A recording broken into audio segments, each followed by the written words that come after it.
From San Antonio, Texas, home of the Alamo, the Riverwalk, and the World Heritage San Antonio Missions, this is the Exit Planning Coach podcast with John F. Dini.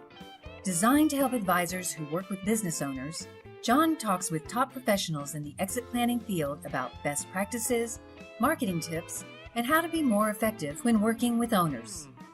Now, here's John F. Dini. Welcome to the Exit Planning Coach podcast. I'm John F. Dini, and my guest today is Tom Taricani. He is a CPA, an appraiser, a CVA, an ABV, and a CEPA. Tom is a key member of Boyer Ritter's Dealership Services Group, which services more than 400 car dealers in Pennsylvania and the Mid-Atlantic. He is an expert in formulating and implementing succession, exit, and estate plans for some of the larger dealership groups in the United States, along with the related documentation that's necessary to support the execution of these plans, which we're all familiar with. There's plenty of that. The lawyers get very happy. Originally an EY guy, Tom is now the partner in charge of Boyer Ritter's State College and is the chair of their executive committee. I didn't mention that Boyer Ritter is your accounting firm. I don't think I said Boyer that. Ritter is our CPA firm, which is a regional firm based in Pennsylvania. Great. Graduate of Virginia Polytech and East Carolina University, member of the AICPA, NACFA, and EPI. Welcome, Tom. Glad to have you today. Thank you. Thank you for the introduction. Appreciate it.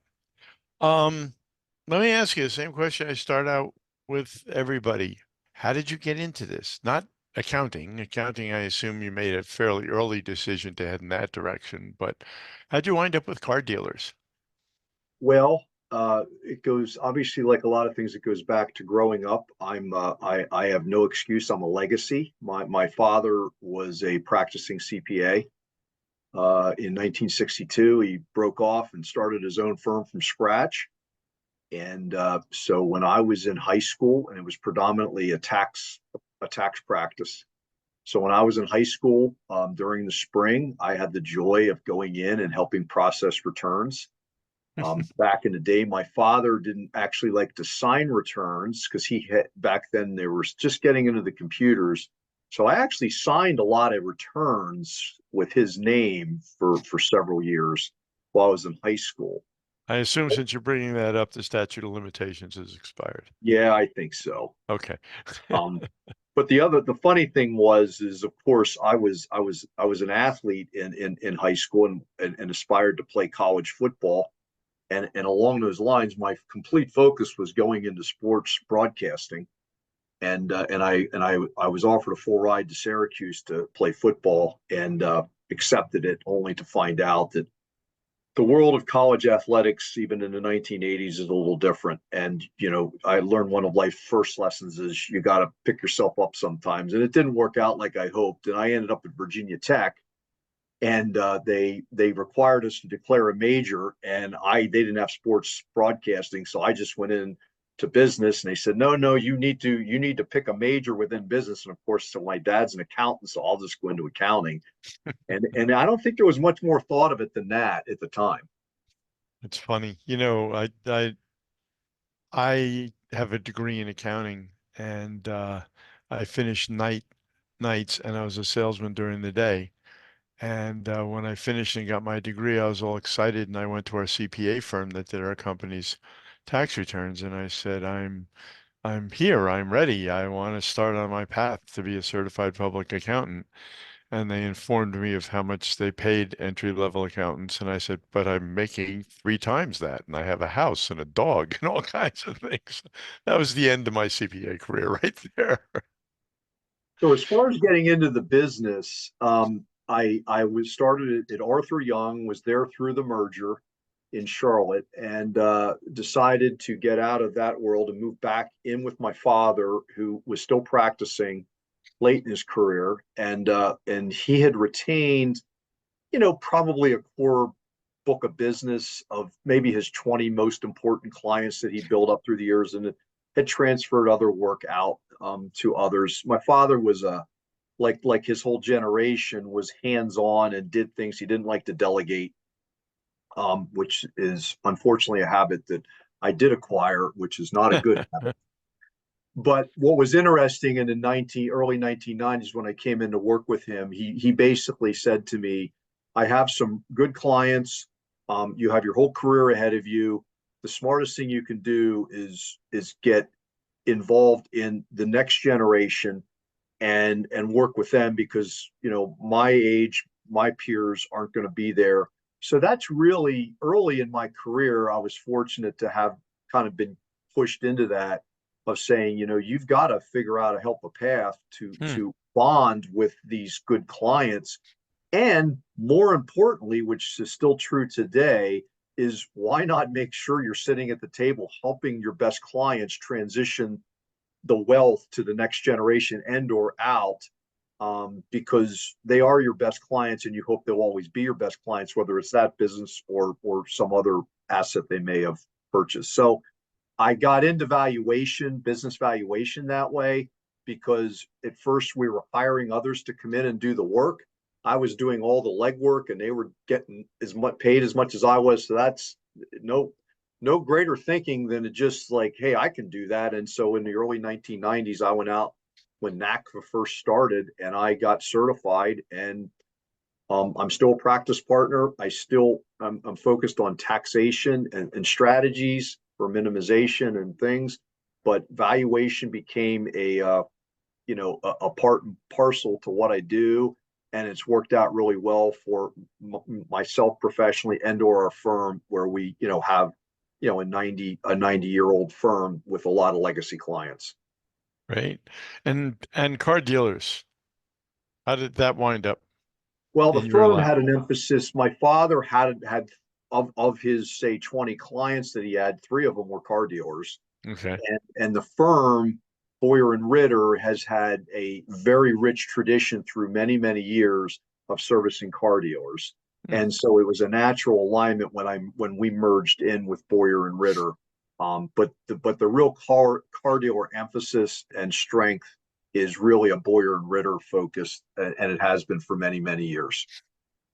So, the one of the things I ask is what's your typical meeting with a first client? Now, I assume most of these meetings would be referred, that people know you or already have a relationship with your firm. I would agree with that. I like to call the word pre-qualified. It's great when either a partner of our firm has referred us in and pre-qualified me on what I'm going to go in and do, or better, a referral source, i.e. an attorney or somebody like that, or a financial planner has referred us in, or it could be somebody within the industry, a word of mouth from another client and a referral. So yeah, I think it's really great when you're pre-qualified and you can go in where you have some expertise strategically, and especially in an industry, and you can kind of hit the ground running with understanding the issues better. But car dealers and the emphasis is probably only 50% of the work that we do, or I work on, I should say. And so I've through the years I've literally done a lot of things in a lot of industries, but the dealership world is the easiest because we have strategic advantages that many others don't have within the industry of knowledge, expertise, and I can ask questions about, margins and things like that I can't ask in a lot of industries. Hmm. Now, we, often we talk about the difficulty of getting people to acknowledge that they need to be doing exit planning and transition planning. And I'm sure there's advisors out there right now gnashing their teeth going, what? His are all pre-qualified. He walks in and they want to talk about exit planning. Is that true? No, not at all. Okay. Oftentimes they've been referred to me because they know they need to do something, but as you are well aware, and your listeners are well aware, just because they know they need to do something doesn't mean they will. Right. I think that's the genesis of a lot of things that we do are literally. I'm not trying to sell our services as much as I'm trying to tell them. Here's I think one of the great things as you get older, you have a lot of life's experiences, So Mhm. literally anything somebody can throw at me, I have been there, done that on the byproduct of what will happen if potentially happen if nothing's done. And I can scare literally anybody um, into not action because that'd be disingenuous, but I can really get their attention pretty quick when I draw some scenarios for them on what could happen, and if they stop evolving. Yeah, it's funny, I mean, stories are the oldest form of education. And sometimes I think business owners prefer the bad stories. This could happen to you stories. They seem to go for those. It certainly gets their attention. I'm often asked when I meet, especially it's a lot of fun to work with a generational, I'll call it talent, that has built their businesses. I like my late father used to call it when they have grease under their fingernails. Hmm. And it's a lot of fun to work with them. And yes, there is a lot of stiff arming. There's a lot of get the old, my kids are going to inherit an awful lot more than I ever did, and they're going to have advantages I never had, and they're going to have to figure it out. And that's very common that I hear that. But Sure. but then I usually turn it around and say things to the one question I really like to ask, and it's probably the most important question to get their attention is when I kind of have them struggling to move, I ask them the following question. I need to know what you want the heirs that you will never meet to know about you. And they usually reach back in their chair and say, why do you ask that? And I said, because if you can answer that for me, I can help develop a strategy to achieve your goals. But if I don't know long term what your intentions are, it's hard for me to help devise goals because we're working short term. And when you, especially with the greatest generation that's built their businesses, when you start talking about their heirs that they won't meet or interact with, then they suddenly can see that they need to have a little more grounded strategy than just saying this person's going to get this and this person's going to get this and do this. No, I want you to tell me what your heirs that you'll never meet. I want you to tell me what you want them to know about you, because that's going to help us develop a plan. And often that then leads to not just transferring the assets, but I like to call the mission statement of our planning, meaning is there philanthropy involved here? And if there is, to what extent, and how do we want to use that and things? And it's become that question's become a great tool, I would say, and a great motivator, especially for some of the toughest son of a guns that I've had to sit down in meetings with and get their attention. Do you think, just out of curiosity, do you think that's more because so many car dealerships are multi-generational?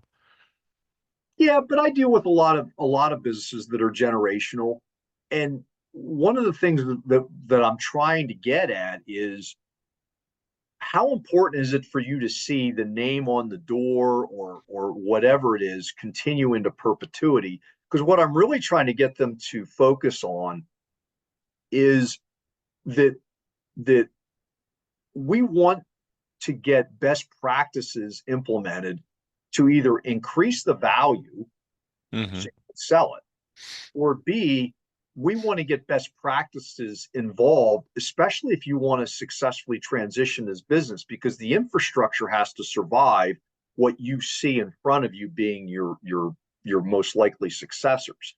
And how can we build that infrastructure? How can we help you build that infrastructure to sustain, into perpetuity? And maybe more importantly, is at what point are you going to be okay with the family monetizing, the crown jewel, and what do you want to see them do with that when they do monetize it? Great questions. Need to take a break here for a minute Okay. to pay for the podcast. We'll have a word from our promo sponsor here, and then be right back. How would your practice survive if only 25% of your clients were happy with your work? How many referrals would you get? Would you advertise that success rate? Over the last decade, both the Exit Planning Institute and PwC have surveyed owners and found that 75% were profoundly unhappy a year after their exits. In 10 years, the exit planning industry has done little to fix this issue. Business owners need purpose, direction, and activity after exiting. Planning for that starts with your very first coaching conversation. We work with advisors who believe that clients should be happy after exiting. Exit Map is a structured discovery process that helps you have deeper conversations about client options, objectives, and life after the business.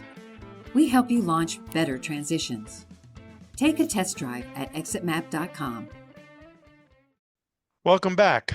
I'm here with Tom Taricani of Boyer and Ritter. You know, as we have people all over the country listen to us,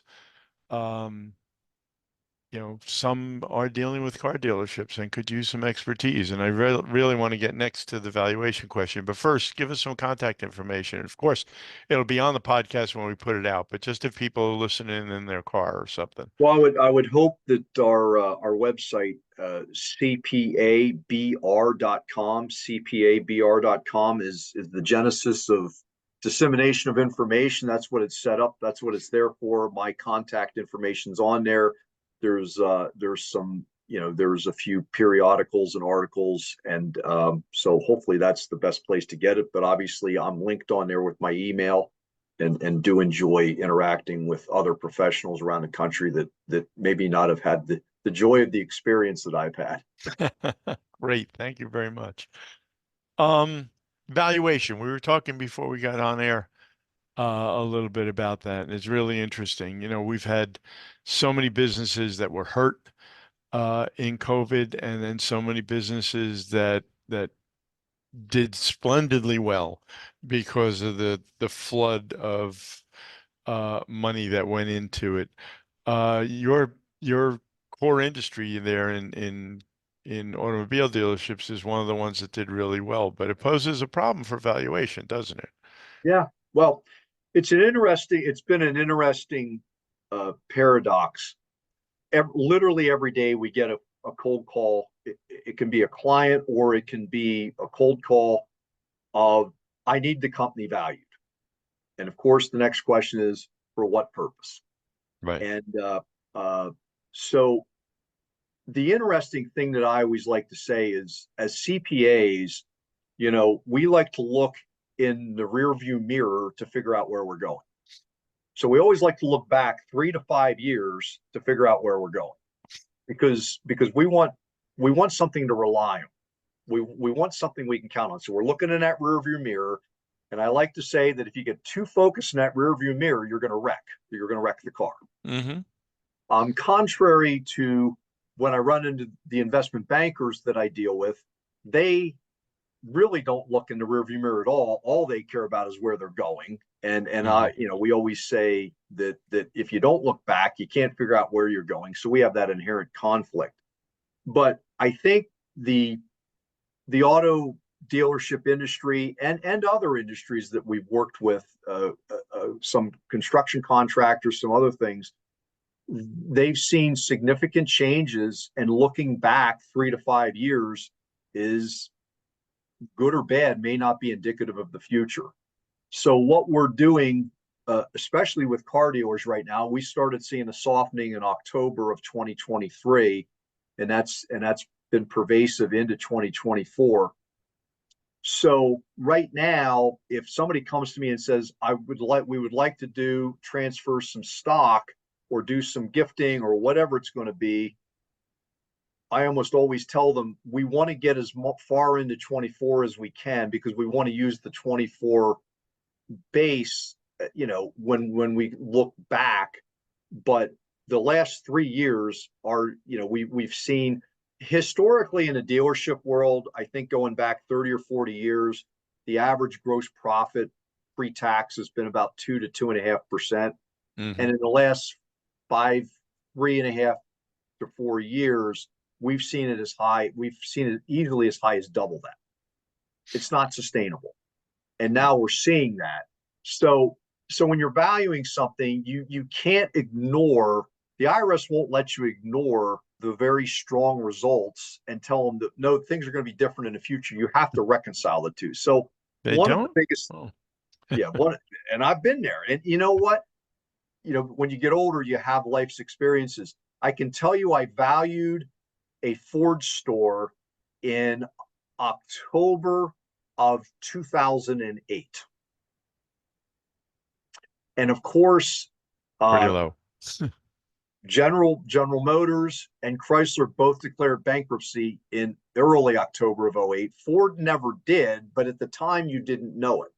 Now, of course, the Ford store I was working with wanted to transfer, their stock, but they were continuing to do very, very well.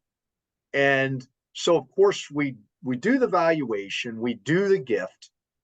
The IRS now, it's 3 years later, they're making record profits, and the IRS is sitting there saying, whoa, what's this? I mean, you never experienced a drop. So one of the things that you know we had to do is I remember being on the phone with the IRS, the expert, and he said, absolutely not. This is, you took your cap rate was way too high. The risks weren't there. And what was all with hindsight. So we had to build a story and support the story that the risks were there. And we were very successful helping the client get the transfer done at a very low cost, which then they ended up selling a few years later at a much more significant number. So I've seen it go both ways, but yeah, you have to reconcile the past into the projections for the future. Ideally, you should be relying on projections that you can have some confidence in. And right now, as I jokingly said to you, we don't know what normal is in almost any industry, and you have to use judgment and historical results to come up with a number that you think you can defend. And only time will tell if you can defend it. And obviously, the IRS almost always has hindsight at least 2 years out on whether or not you were good. Yeah. Yeah. No, and we have the opposite too. I mean, we have, I've worked with a couple of restaurants who, want to know what to do about 2021 when, they were out of business. Mhm. And the answer is if you came back and you came back strong, and when you opened the doors, the people started coming in again. I can't do it, like, I'm not doing certified valuations, but when I do the projections, I say we just throw that out. I mean, that was such an anomaly. We just can't pay any attention to it. I don't disagree that you put very low weighting on it, but I do think you have to reconcile. And I did do a couple restaurants, and I basically said is we can't deal with the labor issue because that's going on. That's real. Right. Um, uh, Costs, inflation costs are going up with product. There's nothing you can do about that. That's real. But to your point, the volume's probably going to come back in most cases, and I think in many cases that did, if they could sustain themselves through those tough times. But the margins are not the same, and they're not going to be the same anytime soon. Yeah. Well, I think that's generally true in a whole bunch of the industries that I work with. The margins are getting tighter, both labor and cost of goods. Uh, Plus, they're starting to see a end of tolerance for frequent price increases. That's the people are beginning, customers are digging in their heels. No, that's fascinating though. Just the whole valuation thought, and then as you and I discussed earlier, looking forward past 25 and trying to figure out what we're going to tell them is going to happen next, which I have no expertise in. Yeah. Well, I, Uh, I have obviously one of my focuses is succession, and we all realize that there's a sunset in 2026 that's probably inevitable. None of us know, but we can't sit around and wait. And I think the worst thing that we could advise clients to do is wait till the end of 2025 to figure out what they're going to do. yeah, I foresee significant business backing up next year and really struggling to get things done. So we're trying to encourage any projects that we've initiated, just how important it is to, I like to use the term that right now we have a voucher and we think we can use that voucher for the next year and a half, but we don't know after that if the voucher is going to have any value or not. So, it's no different than going to the store with a coupon that's going to expire. We don't know if they're going to issue new coupons, but we know that one's going to expire. So let's figure out if we can take advantage of that and develop a strategy that works within the confines of what your goals are. Yeah, well phrased, well phrased. Well, the whole valuation thing is just fascinating, and the tax implications. By the way, did you know, I don't know if you were aware of this, in 21 and 22, private equity purchased 50% more businesses in the United States each year than they did before or since. You know, We are seeing, we call it the dry powder effect, and it is turning industries upside down on multiples, no different than the CPA industry, where all of a sudden we have, who would have thought that private equity would be interested in an accounting firm and be willing to pay multiples of revenue, which for an accountant is makes no sense. But we've seen that. I name the industry. I can tell you I've seen consolidation and then things eventually revert back to the mean. And I've seen it with trash hauling. I've seen it with funeral homes. I've seen it with car dealerships. I've seen it with, through the years, a lot of different ones. And it's going to be interesting to see with the family offices and the money that's out there that has to be put to use, how sustainable some of this activity is, because it is just, to your point, it's really amazing the activity. You know what? I read something really interesting the other day. Private equity has investment interests in 2/3 of all the professional sports teams in the United States. Well, and then you look at the live golf issue that somebody came in, i.e. the Saudis, and their motivation for investing had nothing to do with return on investment of anything that we can quantify. Yeah. It had completely to do with image and things like that. And so, and I see that in the accounting industry with what's going on. I mean, there is, the private equity believes they can come in and add value to how we operate, because they can help us be more efficient, better allocation of resources, better use of capital, things like that. And it's going to be interesting to see long term how that works, and if it's sustainable. And I caution, because at the end of the day, there still has to be an ROI. They're not going into it because they're trying to park their money. And that's what's going to be interesting, especially in our industry, what the return on investment needs to be in 4 or 5 years if they can't flip these things and get the capital appreciation that they're looking for. Yeah, it's funny, when you talk about the ROI in sports teams, it's an industry that traditionally has been known to be the plaything of rich people that didn't care if they made money. And now all of a sudden it's a PE play. Surprising. Anyway, we've got to go, but I've got a last question I always ask. Right. You're a CEPA, and you know that new CEPAs have been coming out at a very rapid rate. People are discovering exit planning for the first time. I believe you were doing it long before there was a CEPA, but Before I knew what CEPA meant, yeah. yeah. But somebody who decides that his future lies in planning transitions for business owners, what would be your advice to him? I think the thing I when I talk with young people, I tell them to find out what you're really good at, what you're passionate with, and try and stay very focused on where you have a strategic advantage. So our firm, rightly or wrongly, about 8 years ago, we started focusing on practice groups. And we said, we're not going to do everything for everybody. We're going to really try and focus on certain industry groups. And it really helps. It can be tough short term because sometimes you don't pick up the business. So whether you're doing exit planning, if you can focus on an industry or some geography or something, don't try and be everything to everybody. And that would probably be the biggest thing. Find out what you're good at. Find out, if you can build out a team that makes you look good and you can help them look good, that's invaluable.